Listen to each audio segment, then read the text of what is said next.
Good evening to everyone. Welcome to our study this evening. And our study this evening is about the scientific foundation of Adventist Health Ministry. To begin with, we will study first the relationship between science and the Bible in the field of health. My friends, traditionally, science and the Bible have been in disagreement in many things, according to some. It seems that they are not reconcilable because they are different in their assumption, they are different in their methodology. But these two, the science and the Bible, are good source of knowledge and of truth. And in the field of health, this disagreement stops. They are beginning to come together. Actually, biblical perspective about health is not only confirmed by science. I would like to underscore this one.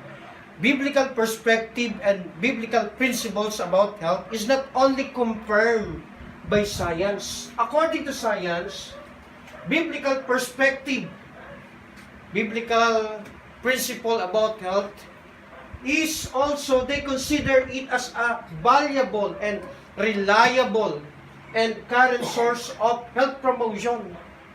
Meaning, science support that biblical perspective and principles of health are good source of healthy lifestyle and a longer lifespan. And they made their own research about this one. The connection, the relationship of body and of mind.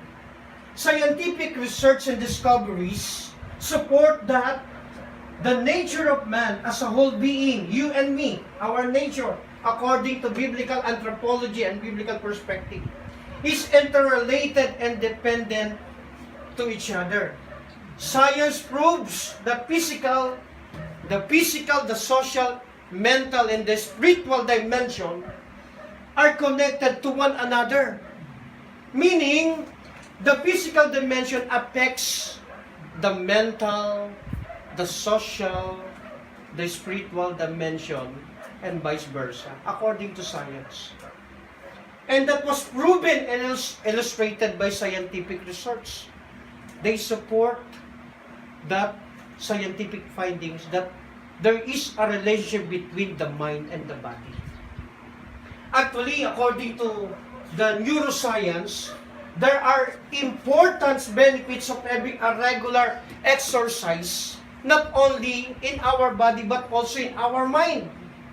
Neuroscience shows that this habit of regular and systematic exercise is not only good for bones, it's not only good for muscles, this is not only good for digestion according to science. The habit of regular exercise and systematic exercise is not only good for immune system, but according to them, it is good also to prevent and combat stress, anxiety, and depression. Neuroscience proves, according to them, according to their scientific study, that the more our body becomes stronger because of our systematic and regular exercise, the more it sharpens our thinking and our memory. The brain becomes more willing and ready to learn.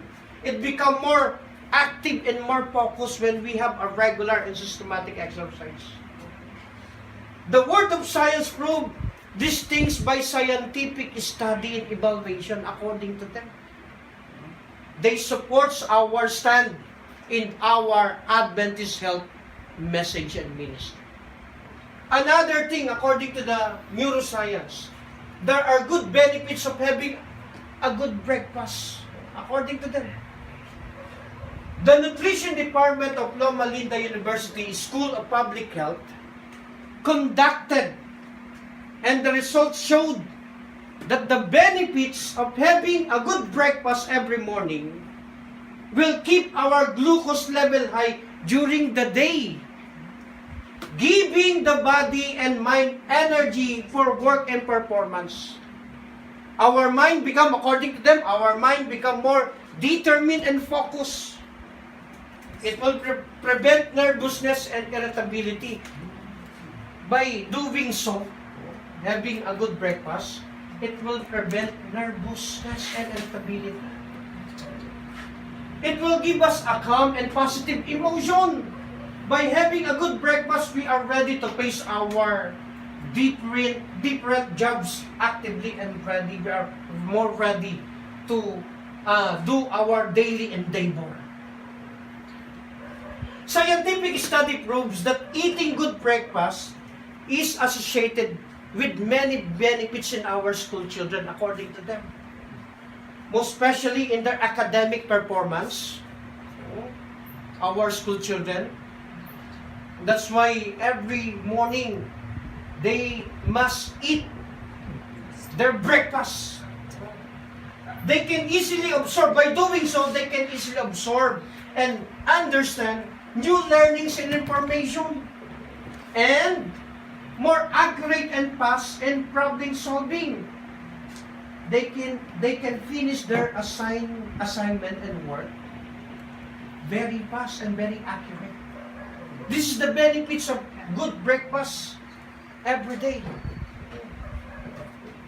Another branch of science, they called it behavioral epidemiology. This is a research that studies on health-related behaviors in population, which includes the understanding and preventing the prevention of lifestyle-related disease or chronic disease. You know what? This chronic disease, this is the number one. I would like to underscore this one. The chronic disease is the number one and the two killers of world's population, namely heart attack and cancer. According to a survey, this is 4 times greater than other causes of death, such as HIV or AIDS, accidents, violence, and suicides. According to survey again, each year, mind you, my friends, according to survey, each year, there were 12 million die from heart attacks. Each year, there were 10 million die from cancer.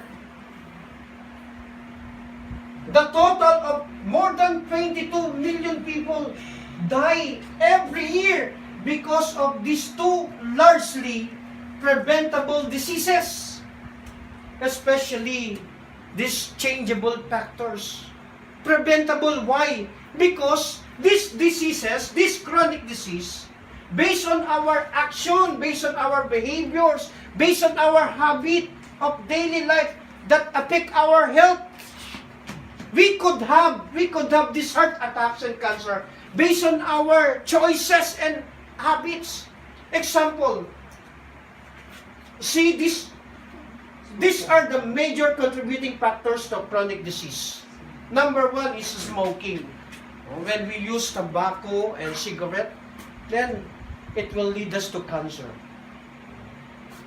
The number 2 is the sedentarism, or we were spending much time sitting, less movement, it will lead us to heart attack.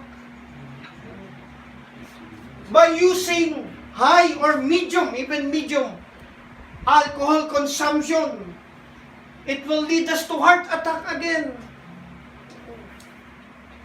High fat, salt, refined foods intake, the processed food, then the result of that is heart attack.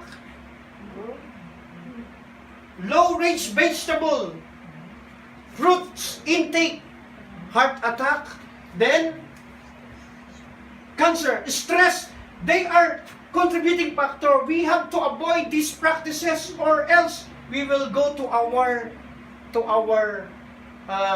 premature death. Other branches of science such as pathology, biology, zoology, genetic code prove and support our Adventist health ministry and message by scientific research, studies, and evaluation. You know what, my friend? According to William Herschel, was considered as to be the father of modern astrology. According to this man, all human discovery seems to be made only for the purpose of confirming more strongly the truth comes from on high. and contained in the sacred writings, meaning science and discoveries are there, according to this man, to prove that what is written in the Bible several thousand years ago is actually factual, true, reliable, and dependable. Because the Bible is the word of the only living God and Creator. In conclusion, there is a conclusive evidence from current research proves and shows that our Adventist health ministry and message that promotes and encourages individual responsibility on healthy lifestyle, in harmony with the laws of God and biblical anthropology, have received scientific support from many branches of science, meaning science supports and proves our Adventist health ministry and message. Good evening. May God bless us all this evening. This is my prayer. Amen.